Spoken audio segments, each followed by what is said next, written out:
Welcome to the WION podcast, where we explore fascinating stories and ideas from various fields. In this episode, we explore a unique lunar mission that will carry a time capsule and heartfelt messages from Japanese children on a journey to the moon.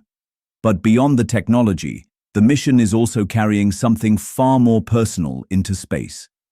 Pittsburgh-based company Astrobotic has unveiled its ffin-1 lunar lander, a part of NASA's Moonbase 2 mission. It is the initial phase of establishing a permanent human outpost on the moon. The lander is currently scheduled to lift off towards the end of 2026 aboard a SpaceX Falcon Heavy rocket. This is the first infrastructure-class lander going to the surface of the moon, Astrobotic CEO John Thornton said.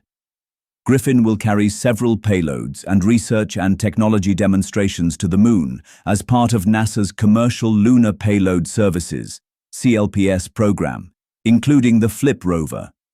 Thornton said the lander will be part of the cornerstone of building the moon base. Astrobotic is currently finishing integrating the payloads with the lander, and work is expected to finish by June 20th.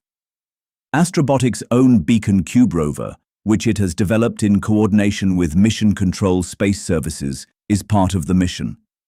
The European Space Agency's Landcam-X will also be carried to the moon by Griffin and has been designed to help improve lunar landing precision and reliability. Griffin-1 will be transported to NASA's Jet Propulsion Laboratory in California next week, where environmental tests will be carried out.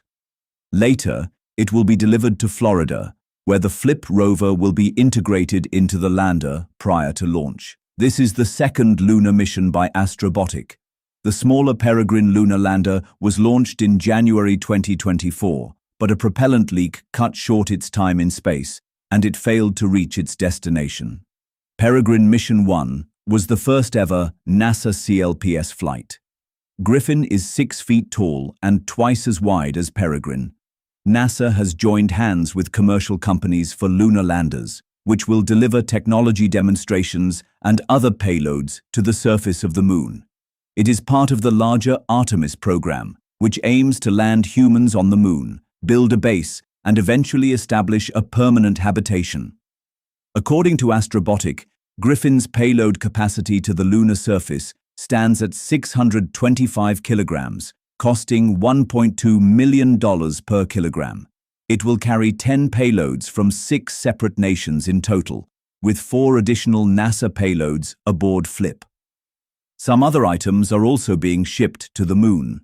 This includes messages from children in Japan on a plaque from the Nippon Travel Agency, a payload from the Galactic Library to preserve humanity from nanofish carrying a super miniaturized collection of literature and art, and a moonbox capsule filled with items from around the world sent to the Tokyo-based company Astrobotic on micro SD cards. Thanks for tuning into this incredible story. If this episode resonated with you, don't forget to hit the like and subscribe button for more captivating stories to come. Stay tuned.